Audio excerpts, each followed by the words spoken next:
తెలంగాణలో 4వ రాష్ట్ర మహాసభలు కొనసాగుతున్నాయి. రాష్ట్ర జాతీయ రాజకీయాలతో పాటు పార్టీ నిర్మాణం కోసం ప్రతి 3 ఏళ్లకోసారి మహాసభలు నిర్వహిస్తామని సిపిఐ రాష్ట్ర కార్యదర్శి కోనంనేని సాంబశివరావు అన్నారు. అన్ని సభలలో తమ ప్రాతినిధ్యం ఉండేలా భవిష్యత్ కార్యాచరణ ఉంటుందంటున్న సిపిఐ రాష్ట్ర కార్యదర్శి కోనంనేని సాంబశివరావుతో మా ప్రతినిధి Prem Kumar face to face. CPI 4వ రాష్ట్ర మహాసభలు హైదరాబాద్ లో జరుగుతున్నాయి. వాటికి సంబంధించినటువంటి విషయాలు మనతో మాట్లాడడానికి సిపిఐ రాష్ట్ర కార్యదర్శి ఎమ్మెల్యే కోనంనేని సాంబశివరావు ఉన్నారు. సార్ చెప్పండి, 3 రోజుల పాటు రాష్ట్ర మహాసభలు హైదరాబాద్ లో జరుపుతున్నారు, కారణం ఏంటి? రాష్ట్ర మహాసభలు మా పార్టీ 100 సంవత్సరాల ఘనమైన చరిత్ర ఉంది. భారత కమ్యూనిస్ట్ పార్టీ పుట్టి రేపు డిసెంబర్ 26 నాటికి 100 ఏళ్లు పూర్తవుతుంది. ఈ 100 ఏళ్ల ఈ పార్టీకు మాకు సిద్ధాంతం, అదే విధంగా నిర్మాణం, ఈ రెండు కళ్ళులాగా. సిద్ధాంతం కమ్యూనిస్ట్ సిద్ధాంతం. ఆ సిద్ధాంతాన్ని అమలు చేయాలంటే నాయకత్వం కావాలి. ఆ నాయకత్వం ఎంపిక కావాలన్నా, అదేవిధంగా ఆ సిద్ధాంతాన్ని ఆధారంగా కొన్ని అంశాలపైన చర్చ జరిపి మనం ఎలా ముందుకెళ్లాలని ఆలోచన చేయాలన్నా వాటన్నిటికీ మాకు మహాసభలు ఉంటాయి. సపోజ్ ఉదాహరణకు చెప్తాం, ఇవాళ దేశంలో ఉన్న అధికార పార్టీలు వాళ్ళ వర్గ స్వభావం ఏంటి, వాళ్ళు ఏ వర్గానికి మేలు చేస్తున్నారు, పేదవాళ్ళకా, ధనిక వర్గానికా, కార్పొరేట్ వర్గానికా, ఇటువంటి అన్ని చేస్తాం.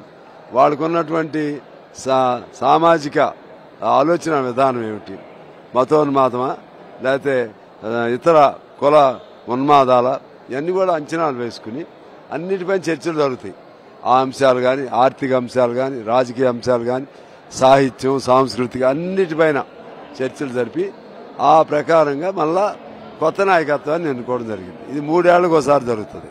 ఈ 3 ఏళ్లు గత 3 ఏళ్ల క్రితం జరిగిన శంషాబాద్లో జరిగింది. ఇప్పుడు కొత్తగా అంటే ఈ 3 ఏళ్ల కాలంలో అప్పుడు చేసిన నిర్ణయాలు అమలైనాయా, ఏమైనా కొత్త మార్పులు జరిగినాయా, అప్పుడు రాజకీయంగా ఎలా ఉండాలనుకున్నామంటే అప్పుడు బీఆర్ఎస్తో అనుకున్నాం, ఇప్పుడు బీఆర్ఎస్తో అది లేదు. అందువల్ల అవన్నిటికీ ఆధారం ఇక్కడి నుంచే తీసుకుని దాని వెలుగులో మేము ముందుకెళ్తాం. ఆ విధంగా అది కింద నుంచి ముందు గ్రామాల నుంచి ఇక ఇది పొలిటికల్గా ఎవరితో ఉండాలనేది ఆల్ ఇండియా మహాసభ తర్వాత జరుగుతుంది ఫైనల్గా. అందులో 3 ఏళ్లకు సరిపడా విధానాలను రూపొందిస్తారు. దాని అనుగుణంగా మళ్ళా కింద నుంచి చర్చ జరుగుతుంది. అంటే ఇప్పుడు గ్రామాల్లో, మండలాల్లో, జిల్లాల్లో జరుపుతూ రాష్ట్రంలో కూడా జరిగి ఆ మహాసభలో ఆల్ ఇండియా ఇచ్చిన డైరెక్షన్ ప్రకారం నడిచావా లేదా, ఇవన్నీ చేసి కొన్ని నిర్మాణపరంగా కూడా మార్పులు చేసుకుంటాం. కమిటీ పనిచేసేవాళ్ళు, లేకపోతే వయసు అయిపోయిన వాళ్ళు, లేకపోతే వేరే బాధ్యతలు ఉన్నవాళ్ళు, ఇట్లా ఎవరెవరు ఏంటి అనేది అంచనా వేసుకుని దాన్ని బట్టి ఆ విధంగా అంటే నిర్మాణం ఒకటి జరుగుతుంది. అంటే పాత వాళ్ళుగా ఉంటూ కొత్త వాళ్ళని చేర్చుకుంటాం, దానికి నిబంధనలు ఉంటాయి.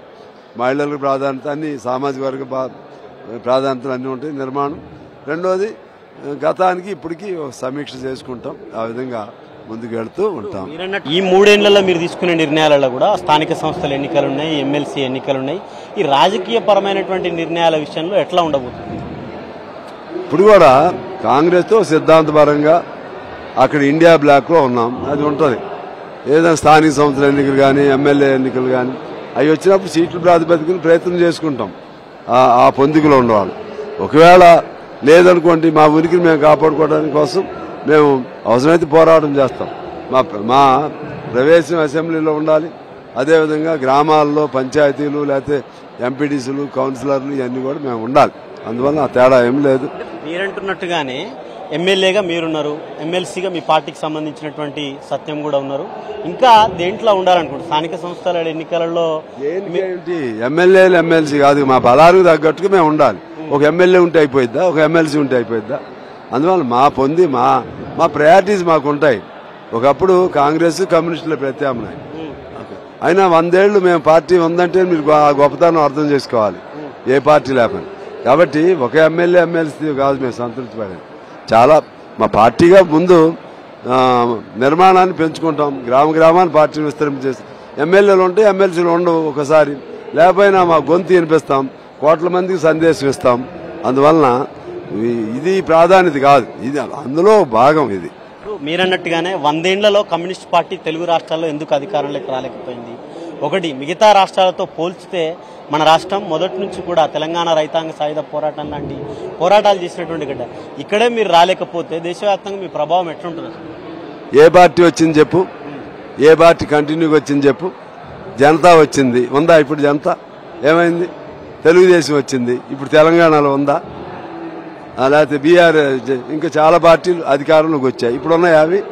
అందుకని అవి వాళ్ళు అధికారంలోకి వస్తారు, మారిపోతారు, మళ్ళీ ఇంకో ఏదో అధికారం ఉంటుంది. మేము అట్లా మారం. అందుకని మీరు 100 ఏళ్ళు ఉన్నారు, అధికారం రాలేదంటే అధికారంలో వచ్చేవాడికి ఏమో విలువలు వదిలేసి పార్టీలు మారిపోతారు. మేము మారం, అది మీరు గమనంలో తీసుకోవాలి.